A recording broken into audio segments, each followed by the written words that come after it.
So here's the too long, didn't watch settings. If you don't want to watch the whole thing, use those. But getting into it now, let's see what we got. Hey everybody, we're here talking about the GoPros that we've got in each office, the Hero 11 Black. Now I know some of you might be a little worried, if you're walking around with an accessory like this on your head, that you might look a little ridiculous when you're out there in the field. But I'm here to assure you, nothing could be further from the truth. This is a completely normal and professional looking setup that does not look in any way completely ridiculous and silly. But anyway, let's head inside and talk more about the settings we want to use to film with this. This is a how-to guide on using the GoPro Hero 11 Black for filming in the field. Now the purpose of this guide is to show you the settings that we would use for getting the best quality video when filming our field work. One thing to keep in mind here is this is how you would want to set things up for when the footage you're going to get is going to be edited after the fact. There are different settings you'd want to use if you're going to take stuff straight from GoPro camera and put it up onto, online, post it somewhere. This is for putting it into a workflow after the fact, and we'll show you those other things and other videos further down the line. But for today, we want to keep it simple and keep it focused on the settings we would use, and then just give you a couple tips for getting the best results. The first thing that you're always going to want to do is charge this thing. Night before you're going to shoot anything, get those batteries charged, because GoPros are notorious for eating through batteries, and the last thing you want is to get out in the field and have no way to charge this thing. So we'll turn ours on. Okay, once you've got the thing on, a couple of points on how you're going to navigate through here. If you scroll up on the screen, it'll bring up the last thing recorded. Okay folks, here are your in the field filming tips. If you scroll down, it brings you kind of a quick access menu. You've got over here voice controls. We're going to turn those off. We don't need those. Beeps, which are so annoying, turn those off immediately. So those are off. Then we've got quick capture. We always want that on. Now what quick capture does is that if you hit the record button up at the top, that red button there, even when the camera's turned off, it will just turn it on and it'll start recording. And if you hit it again, stops the recording and turns it off, which just saves you the time of having to hold the button in, turn it on, then hit record again. You got several other controls here you really don't have to worry about. Those are just the ones that we're gonna keep in mind for now. Now that you're up in this menu, you wanna go over and slide from the right to the left and go from controls mode. It'll most likely be in easy. You wanna switch it over to pro. That's gonna let you get at all the other things we're gonna talk about. For video mode, put it in highest quality if it's not already. Okay, first we'll jump into these settings here, and we'll look at our resolution and our frame rate. We want that 5.3 for the highest possible resolution we can get here. And we like to do 24 frames a second here because that is the one that is going to best match up with what our cameras are filming and have the most cinematic look. If you're going for a slow-mo, you want something more like 240 or higher. It's gonna bump down your resolution, but keep it at 5.3K and 24 frames a second. And we're gonna shoot in 16:9. There are advantages to using the other ones, but again, this is going to give us footage that looks the way we want it to, pretty much straight out of the camera. For lens mode, we're gonna choose linear. Now we have a couple other options here, obviously, like GoPro's known for being super wide. Linear is gonna have the least amount of distortion. For our stabilization settings, we wanna go for hyper smooth and turn that on. We don't want to hit the boost because that's going to crop in the image a little too much. We picked a lens mode that's not quite as big or wide as some of the other ones. So we're gonna wanna pick a stabilization setting like hyper smooth that'll give us good results, but that isn't going to crop into the image even more. Next, we'll scroll down to the ProTune area. We wanna make sure that we've selected 10-bit to give us the best color settings that are gonna come out of this. Get our bit rate as high as we can. Again, gonna keep it the best here. Now, I like to keep the shutter on this on auto. You're gonna have some exposure issues if you try to do everything manually, which for our purposes here, we don't want. We want to set this up so that it's gonna look the best, and it's just gonna be something that you can turn on and film and not really have to worry about the other settings. The other stuff, that's stuff that we'll worry about when we go into the edit. For Evo Comp, we wanna knock that down to minus 0.5 because as a lot of people will tell you, GoPro likes to overcompensate in exposure. White balance we will keep at 5,500 Kelvin.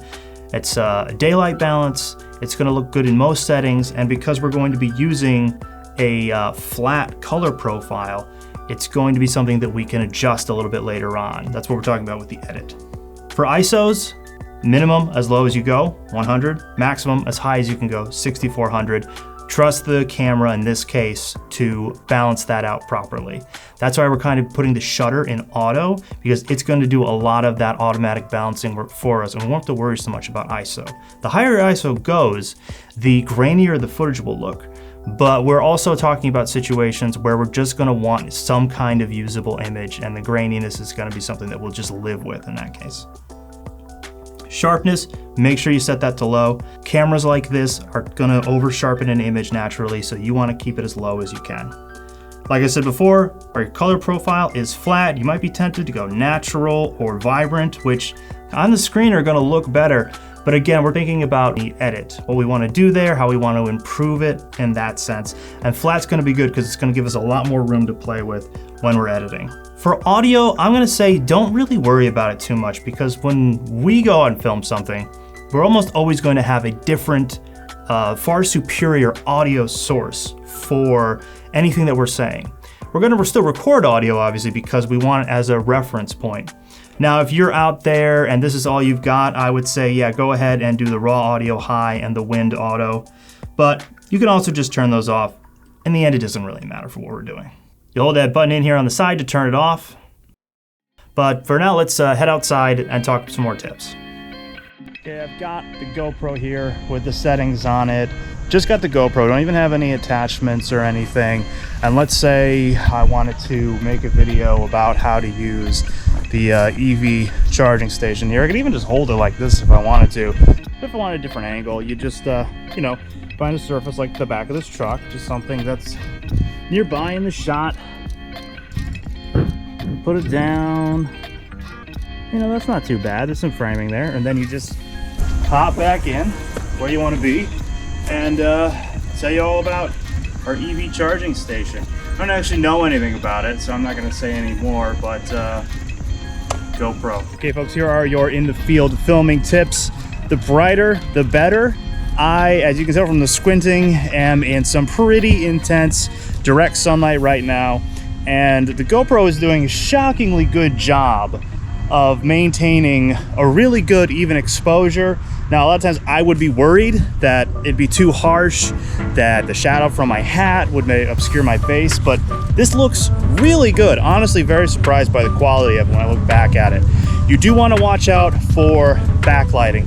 So what you don't want is to have the sun at your back, then you're really going to be in shadow. If you look back at the EV shots that I did before, I'm backlit a little bit, so I'm a bit too dark. It still works as a shot overall, so I wouldn't sweat it too much, but you do want to make sure that your main light, your key light, is at a good angle in front of you. I'm moving into the shadow here, and as you can see, the lighting's changing. I'm becoming a little more backlit. I'm a little darker than we would optimally want. It's not the end of the world, but it's just something to keep in mind when you are setting up in the field.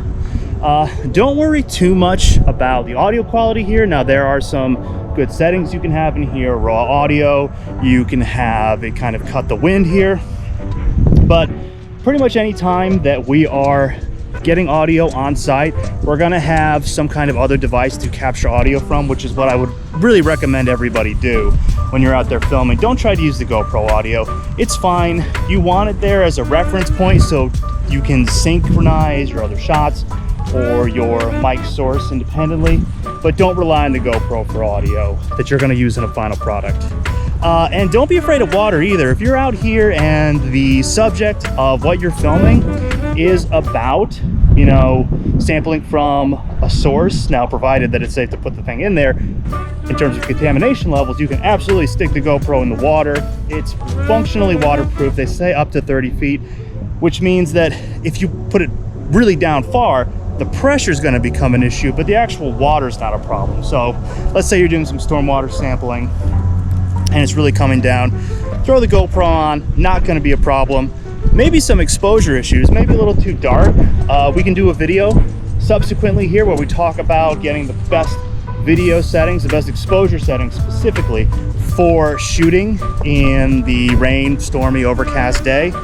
This video, these settings are best for this kind of bright outdoor environment, which is ideally where our footage wants to come from, because this really is going to look the best. It's going to send the best message visually. This is the setup you want to have. Okay, thanks guys. How close can we get to that bug? Whoa. It's okay, Tom, it's just a bug. Do you have your keys? Hang on. Should I call someone? Yeah.